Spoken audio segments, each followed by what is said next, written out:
गृहमंत्र्यांनी मुख्यमंत्री एकनाथ शिंदेंचा राजीनामा घ्यायला हवा. संजय राऊत. 1.5 वर्षापासून महाराष्ट्रात काहीच सुरक्षित नाही आहे. पोलीस ठाण्यात अशा प्रकारे अंधाधुंद गोळीबार होतो, पण ते पण मुख्यमंत्र्यांच्या जिल्ह्यात होत आहे, जिथे त्यांचे बाळराजे खासदार आहेत. पोलीस ठाण्यात जे घडले ते चित्र संपूर्ण देशाने पाहिले. पंतप्रधान आणि गृहमंत्र्यांनीही त्यांनी महाराष्ट्रात जे खोक्याचे राज्य निर्माण केले त्या ठिकाणी काय चालले आहे पाहिले असेल. गृहमंत्र्यांनी मुख्यमंत्र्यांचा राजीनामा घ्यायला हवा. भाजप सत्ताधारी पक्षाचे आमदार गोळीबार करता आणि ज्याच्यावर गोळीबार होतो तो शिंदे गटाचा आहे.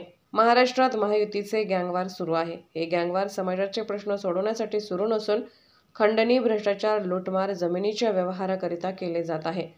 जनतेला त्यातून काही मिळत नाही. उद्या युतीने निवडणुकाही घेतल्या तर त्याची किंमत त्यांना चुकवावी लागेल.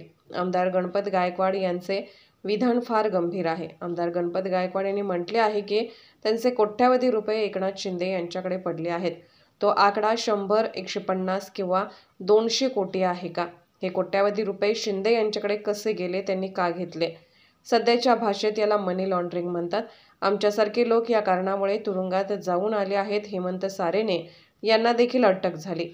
PMLA कायद्यानुसार एकनाथ शिंदे यांची सखोल चौकशी गृहमंत्री करणार आहे का?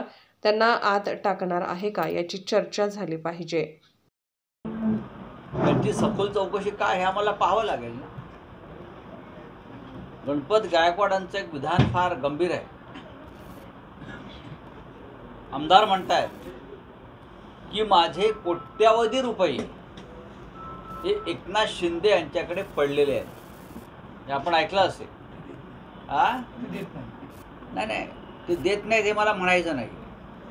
माझे कोट्यावधी रुपये, कोट्यावधी म्हणतायत ते, त्यांचा शब्द घ्या. म्हणजे ते 100 कोटी आहेत, 150 कोटी आहेत, 200 कोटी आहेत, हे त्यांनी मोजायचे. आता हे कोट्यावधी रुपये शिंद्यांकडे कसे गेले, शिंद्यांनी का घेतले, याला सध्याच्या भाषेमध्ये मनी लॉन्ड्रिंग म्हणतात. मनी लॉन्ड्रिंग, ज्या मनी लॉन्ड्रिंगच्या गुन्ह्याखाली आमच्यासारखे लोक तुरुंगात गेले. अनेक लोक तुरुंगात आहेत विरोधी पक्षाचे. हेमंत सोरेन तुरुंगात गेले काल, मुख्यमंत्री. मनी लॉन्ड्रिंग.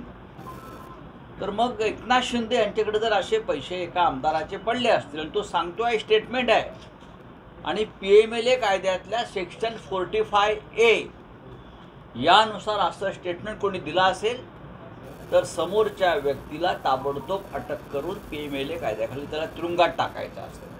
मग ही सखोल चौकशी जी आहे, ती सखोल चौकशी जे करणार आहेत तुमचे गृहमंत्री, ती या पद्धतीनं करणार आहेत का? सांगा आम्हाला. या कोट्यावधी रुपयांचा हिशोब जो गणपत गायकवाड मागतायत त्या संदर्भात चर्चा व्हायला पाहिजे.